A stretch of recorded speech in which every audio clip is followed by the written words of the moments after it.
اعوذ باللہ من الشیطان الرجیم بسم اللہ الرحمن الرحیم۔ اسلامیات کلاس 6۔ آج ہمارا سبق ہے سورۃ التین۔ حصہ قرآن مجید میں سے سورۃ التین ہمارا جو پہلی سورت ہے، یہ سورت، اس کا نام سورۃ التین ہے۔ قرآن مجید کے اندر جو صورتیں ہوتی ہیں ان کے نام رکھنے کی مختلف وجوہات ہوتی ہیں۔ ایک وجہ تو یہ ہوتی ہے کہ سورت کے اندر کسی خاص واقعے کا ذکر ہوتا ہے تو اس وجہ سے سورت کا نام رکھ دیا جاتا ہے، جیسے سورۃ البقرہ، کہ سورۃ البقرہ میں گائے کا واقعہ ذکر ہے تو اس وجہ سے اس سورت کا نام سورۃ البقرہ ہے۔ اس طرح سورت کے شروع میں جو حروف مقطعات ہوتے ہیں ان کی وجہ سے کبھی سورت کا نام رکھ دیا جاتا ہے، جیسے سورۃ صاد ہے، سورۃ یاسین ہے، تو یہ سورت شروع کی حروف مقطعات کی وجہ سے ان صورتوں کا نام رکھ دیا گیا۔ اس طرح سورت کے شروع کے اندر جو شروع کی آیات ہوتی ہیں ان کے اندر کوئی لفظ ہوتا ہے تو کبھی اس کی وجہ سے سورت کا نام رکھ دیا جاتا ہے، جیسے آج ہمارا جو سبق ہے سورۃ التین، اس کی پہلی آیت ہے والتین والزیتون، تو پہلے لفظ کی وجہ سے التین اس سورت کا نام رکھ دیا گیا سورۃ التین۔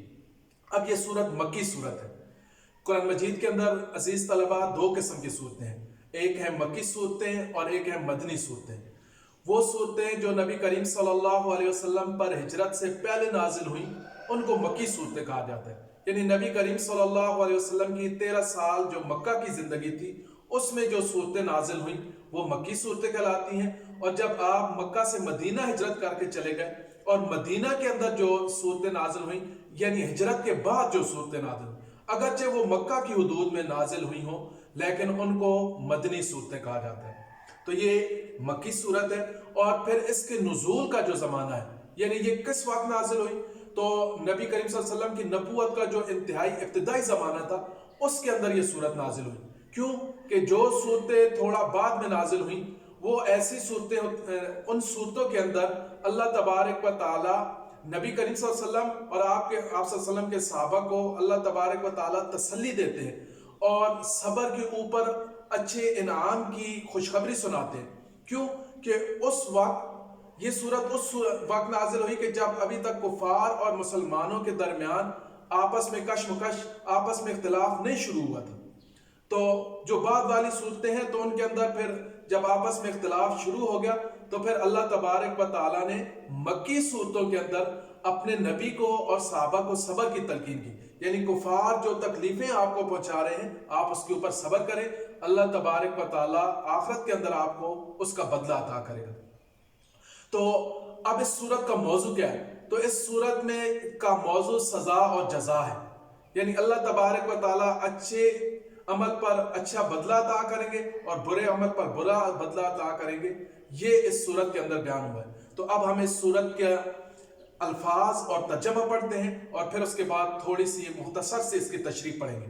تو آئیں، سورت کے الفاظ یہ ہیں والتین والزیتون، قسم ہے تین کی، قسم ہے انجیر کی، والزیتون اور قسم ہے زیتون کی، وطور سینین اور قسم ہے طور سینا کی، وَهَذَا الْبَلَدِ الْأَمِينَ اور قسم ہے اس حرمت والے شہر کی، لَقَدْ خَلَقْنَا الْإِنسَانَ فِي أَحْسَنِ تَقْوِيمٍ یقیناً ہم نے انسان کو اچھی شکل و صورت پر پیدا کیا، ثُمَّ رَدَدْنَاهُ أَسْفَلَ سَافِلِينَ پھر ہم نے اس انسان کو نیچوں میں سے نیچا کر دیا، إِلَّا الَّذِينَ آمَنُوا مگر وہ لوگ جو ایمان لائے، وَعَمِلُوا الصَّالِحَاتِ اور نیک اعمال کیے، فَلَهُمْ أَجْرٌ غَيْرُ مَمْنُونَ تو ان کے لیے اجر ہے نہ ختم ہونے والا۔ فَمَا يُكَذِّبُكَ بَعْدُ بِالدِّينِ پس تجھے روز جزا کے جھٹلانے پر کون سی چیز آمادہ کرتی ہے؟ أَلَيْسَ اللَّهُ بِأَحْكَمِ الْحَاكِمِينَ کیا اللہ سب حاکموں کا حاکم نہیں؟ اب یہ تو ہو گیا اس کا ترجمہ۔ اب عزیز طلبہ اس کی تشریح سنیں۔ والتین قسم ہے انجیر کی اور زیتون کی۔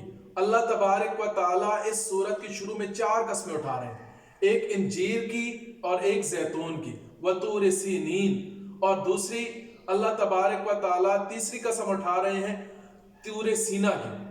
اب انجیر اور زیتون کی اللہ تبارک و تعالیٰ نے کیوں قسم اٹھائی؟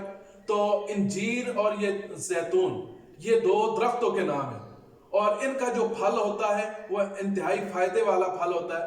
تو اللہ تبارک و تعالیٰ نے ان دو پھلوں کی قسم اٹھائی ہے، اور یہ شام کی سرزمین میں اور فلسطین کی سرزمین میں سب سے زیادہ پائے جاتے ہیں ان چیزوں کے درخت۔ تو کیونکہ یہ شام کی جو سرزمین ہے یہ انتہائی مقدس سرزمین ہے، یہی بہت سارے انبیاء کے مبعوث ہونے کی جگہ بھی ہے، اور بہت سارے انبیاء اس مقدس سرزمین کے اندر دفن بھی ہیں۔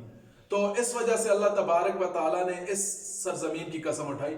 اور پھر آگے طور سینین، یہ طور سینا، یہ صحرائے سینا کے اندر ایک پہاڑ ہے طور، یہ وہ پہاڑ ہے کہ جہاں پر موسیٰ علیہ السلام کے اوپر اللہ تبارک و تعالیٰ نے تورات نازل کی، اور اسی پہاڑ پر موسیٰ علیہ السلام اللہ تبارک و تعالیٰ سے ہم کلام ہوتے تھے۔ تو اللہ تبارک و تعالیٰ نے اس پہاڑ کی قسم اٹھائی۔ پھر آگے فرمایا وَهَذَا الْبَلَدِ الْأَمِينَ، اور اس امن والے شہر کی قسم۔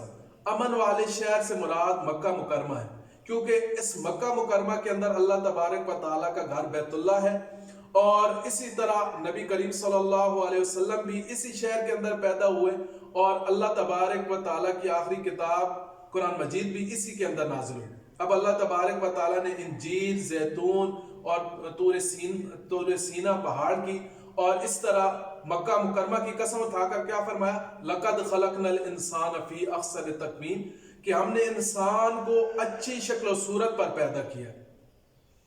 اب جب اللہ تبارک و تعالیٰ نے اچھی شکل و صورت پر انسان کو پیدا کیا ہے، تو انسان کو چاہیے تھا کہ وہ اللہ تبارک و تعالیٰ کا شکر ادا کرتا۔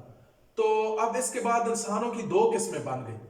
ایک تو وہ لوگ تھے کہ جن کو اللہ تبارک و تعالیٰ نے اچھی شکل و صورت پر پیدا کیا، تو انہوں نے اللہ تبارک و تعالیٰ کا شکر ادا کیا۔ تو اللہ تبارک و تعالیٰ نے ان کے بارے میں فرمایا کہ اللہ تبارک و تعالیٰ کے نزدیک ان انسانوں کا مرتبہ بہت بلند ہے، اور اللہ تبارک و تعالیٰ آخرت کے اندر ان کو اپنا انعام جنت عطا فرمائے گا۔ اس کے برعکس جو لوگ برے عمل کرنے والے ہیں، جن کو اللہ تبارک و تعالیٰ نے اچھی شکل و صورت پر پیدا کیا، لیکن دنیا کے اندر انہوں نے برائی کا راستہ اختیار کیا، یہاں تک کہ برائی کے اندر اس انتہا کو پہنچے کہ اللہ تبارک و تعالیٰ نے ان کو سب سے بری مخلوق قرار دے دیا، فرمایا ان کا ٹھکانہ جہنم ہے۔ اب ان دو آیت اللہ تبارک و تعالیٰ نے اس بات کو ذکر کرنے کے بعد فرمایا کہ انسان کو قیامت کے دن کو نہیں جھٹلانا چاہیے، اور یہ وہ دن ہوگا کہ جس دن اللہ تبارک و تعالیٰ انسان کو اس کے اچھے اور برے اعمال کا بدلہ عطا کریں گے۔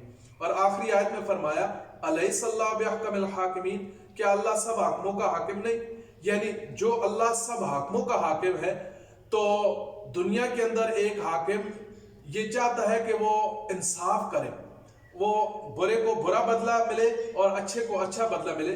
تو اللہ تبارک و تعالیٰ بھی مخلوق کے درمیان انصاف کرے گا، اور اچھوں کو اچھا بدلہ عطا کرے گا اور بروں کو برا بدلہ عطا کرے گا، یعنی سزا جو قصوروار ہے اس کو سزا ملے گی، اور جو انعام کا مستحق ہے اس کو انعام ملے گا۔ تو عزیز طلبہ، اب آپ نے اس سورت کا ترجمہ اور تشریح، اس سورت کا ترجمہ اور اس کے الفاظ کو یاد کرنا ہے اور اس کی تشریح کو سمجھنا ہے۔